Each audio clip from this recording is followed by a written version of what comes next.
My name is Tyler, this is Eddie. I don't really know what Eddie is, but I'm about to find out. Welcome to No ID Automotive.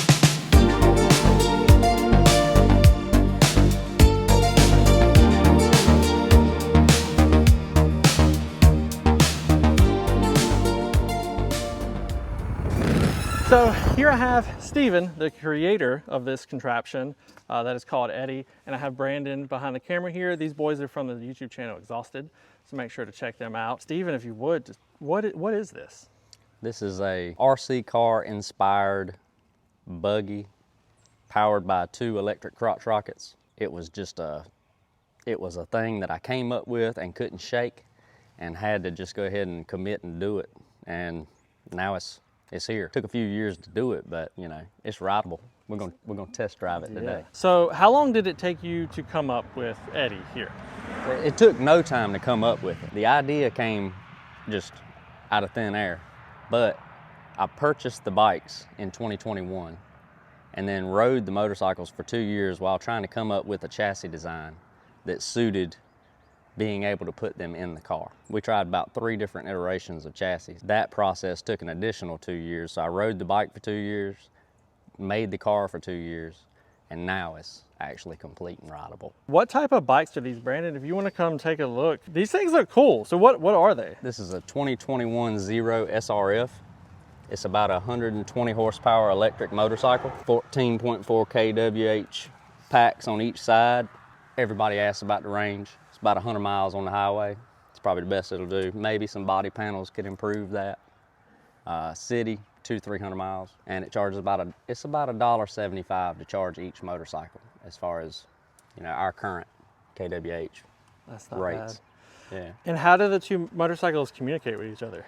They are linked via mechanical linkage.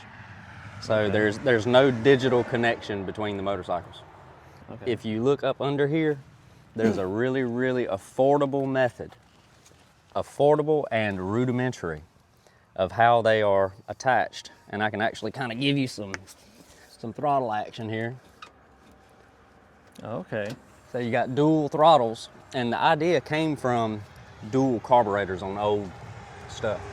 So I made the linkage work precisely together the same way as the butterflies opening on a dual carb. That was the inspiration there. These are bolt on.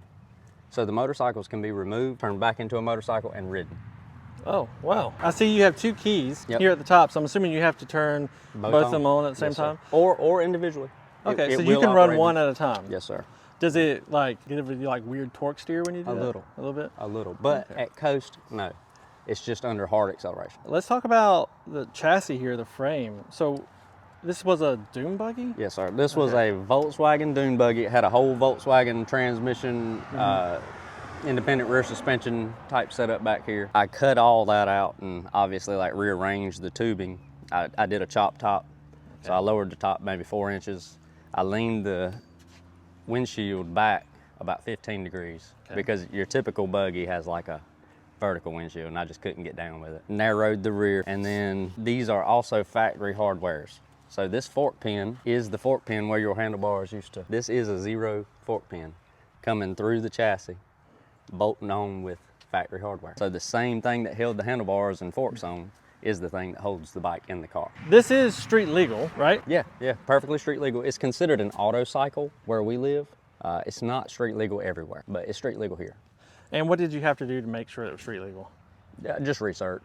You can do a trike, and a trike is always considered an auto cycle, and it kind of gets you out of the helmet, and that's great. You don't necessarily have to have a helmet. Nice. I still wear one if I'm getting wild, but if I'm just driving it, there's no need. Perfectly comfortable and normal, like a Camry. Yeah. Does it ride like a Camry? It does. It's a really smooth operator, man. And these wheels up here, were these the front wheels of the bikes? No. Or you had to do this yourself? Those are actually race stars. You see them at the drag strip a lot. It's kind of a more affordable drag front. I just tried to keep it light. It's a Porsche 356, 1956 model. Oh, wow. Spring pack that's inside the spring. It's an aluminum front end, similar to what the Porsche would use. The outer hardwares are Volkswagen, and the brakes are a company online called Air Cooled. They specialize in Porsche and Volkswagen front ends and putting disc brakes on them. And that was a big necessary upgrade because the bike rear brakes was not sufficient. That was the original theory, and I had to do that. I had to add front brakes because it wasn't safe. Where did you find like the Volkswagen and Porsche parts that you have here? I actually bought this out of a junkyard. So it was a complete Volkswagen buggy. Had, like I said, the suspension was in the rear. I sold that on Facebook to recoup a little bit, and I just started cutting it up. It used to be red. It was like rusty red in the junkyard, little old buggy that used to be. Did it have body panels on it? No. Or no, it was just the structure? Just totally tubing. I know you mentioned body panels would probably like help some things. Yeah.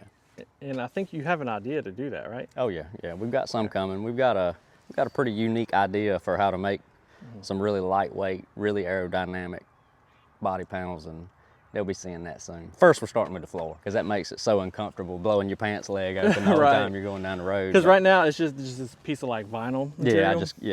That made a little difference, but it's still really windy in here. Which we'll find out when we go for less windy than a motorcycle. So. Yeah, I'm sure the windshield helps a lot too. Have you tested how quick this is? Yeah, I've got some idea. It's roughly a 7-second car in the 8th mile. It'll do about a 7.0, 7.1. It's almost the exact same as a motorcycle. Acceleration 0 to 100 is around 6 seconds. I believe I have the fastest zero bike time at a drag strip with a 7.07 at 107.7. Best rip, 100% battery state of charge. Each time the battery goes down 1%, I lost 1/100th of a second. It does get slower as you go. How often do you drive, Eddie? Recently, not as much because it was super cold, but in the summertime, pretty much every weekend. I at least take it for a spin, like around the block, burn some rubber for fun. And I'm assuming you can do some burnouts in this. It'll do a burnout quick. It'll do a good burnout. You want to tell the people, why do you call it Eddie? It's kind of a nerdy thing that I learned about. I call it Eddie because without the scientist that invented the term eddy current, we wouldn't be able to understand how all this works. So kind of similar to how Tesla branded their brand after Nikola. I'm trying to do the same and pick my scientist. And no harm against Tesla. Tesla was the best, but Eddie was second best. So since it wasn't took and it was available, I call him Eddie. Do you ever think you would build something like this ever again in the future? I would, but the next time I do it, it would be a gas bike. Yeah? Yeah. That would be interesting. I want the mile an hour. I'm limited on mile an hour to like 115 with my tire size. When you're at 100 in like 6 seconds, the next 15 mile an hour don't take very long and you're out of fun. What gas bike would you use? Hayabusa. I don't know anything about this. I'd definitely run 2 Hayabusas. And I would want to do it the same way, where I'm using the factory fork pin, everything. That I'm super happy with the layout because of the lack of needing to make parts. Yeah. I'm using the whole motorcycle. What is this contraption up here at the front? That's a steering box.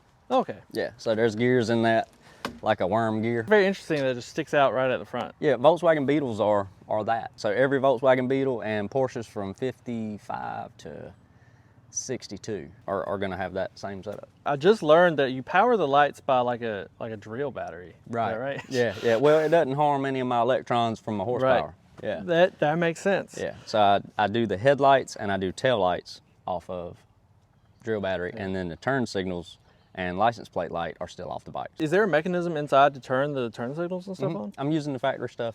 Oh yeah. I'm using all the motorcycle parts. What does that look like in the inside? It's just some switches. I just grab them. I'm gonna get better with the mounting situation, but it's just that. Okay. So turn signals here. I can change the modes on the bikes. Horn.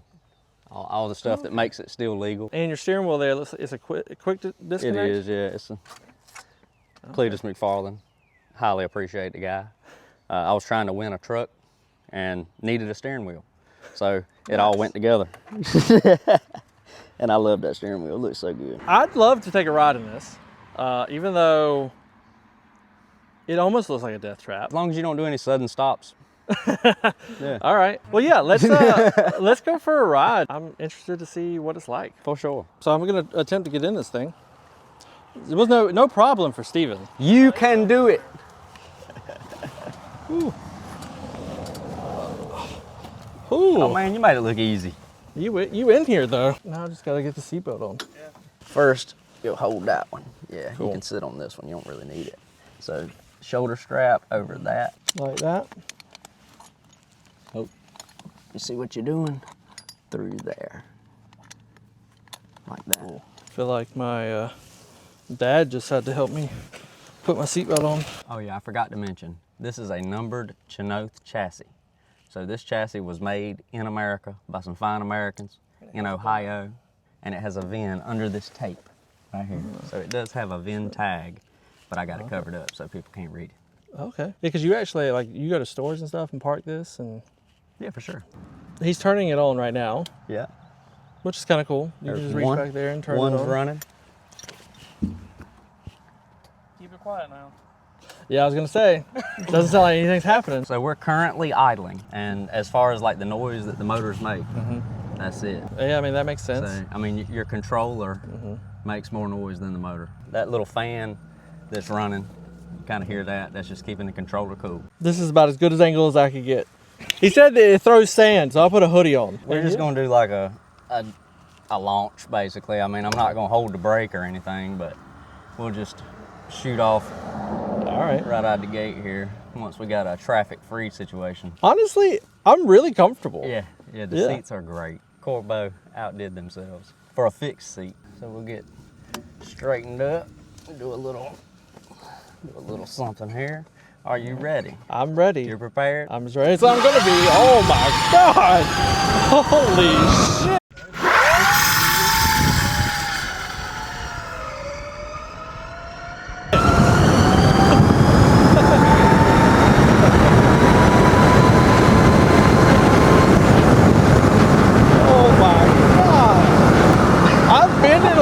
Like vehicles before, but with having nothing around you, that is insane. It's a thrill. Yes.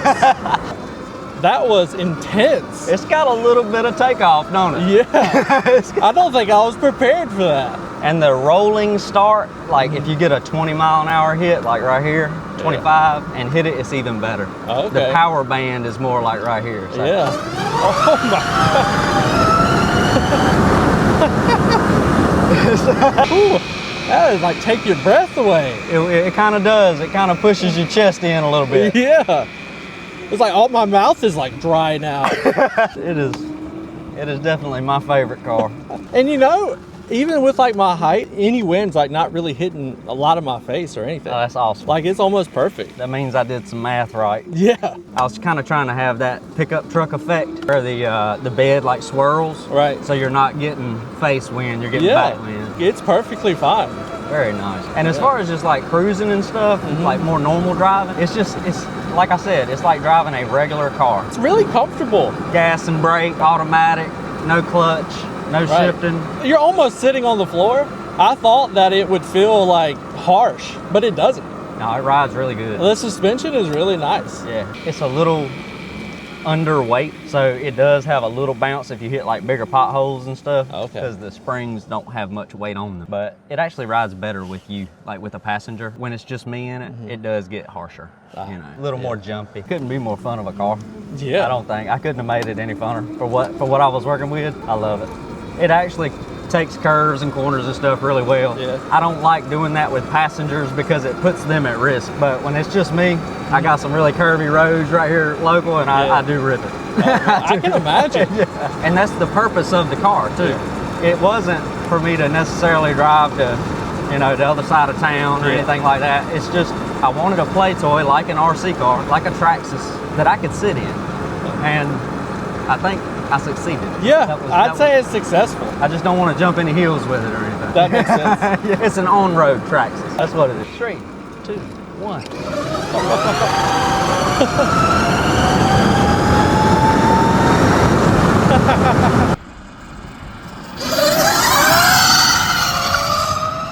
Wanna give it a little rip?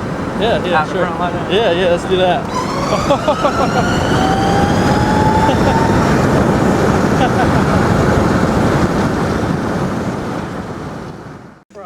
Steven, this was wild. A little more than you expected. I mean, it was better than I expected. Man, that was great. Now I gotta figure out how to get out of this thing. Do we have reverse? No. Not yet. He can't. Yeah, I can get it, but not yet. It's a paid upgrade. It's $200 for me to put reverse on one motorcycle. Oh. It's funny because I do this and just back up. Well, you know, if you have the willpower to do it, I guess it's not really an issue. Right. Well, Steven, that was thrilling. That was absolutely insane. You've engineered something here that's totally incredible. And this was all out of your brain. You didn't like follow any instructions or anything like that. Yeah, I couldn't find anything like it. Man, this thing was wild. It wasn't as janky as I thought it would be. It was actually comfortable and insane. Like in just an insane feeling in your chest as the moment this thing takes off. Hats off to you, man. This is incredible. Thanks. I can't wait to see what else that you do with it. Thank you, Steven, Brandon behind the camera, the Xhausted boys. I appreciate you guys very much. Thanks for helping me film this. Thank you. Checking this out. Eddie, hopefully maybe there'll be an Eddie 2.0 later down the road. Maybe once you mess with some gas powered stuff. Yeah. If I could come across 2 cheap Hayabusas, that would be a risky find for me. That would hurt my bank account. Speaking of, I do want to ask, are you okay with telling me how much it costs to put this together? That's fine, yeah. I've got maybe $45,000 in it. Okay. Yeah. And that's buying 2 new motorcycles. Right. Chassis, brakes, wheels, tires, everything, you know. And you said you could pretty much put those back to motorcycles. Yeah, if you absolutely. I wanted could to. resell the motorcycles, yeah. Nobody'd ever know. Honestly, I think for that, it's worth it. It's pretty cool, As refined as it is, I think it's worth it. Yeah, if you like this video, hit the like button. If you want to see more content like this, please hit subscribe. Check out Xhausted. They're doing some pretty cool stuff over there, a lot of RC stuff, and of course they have Eddie, so go check them out. As always, learn what you don't know. I'll see you on the next one. Keep between the ditches with the Xhausted channel. 3, 2, 1, go!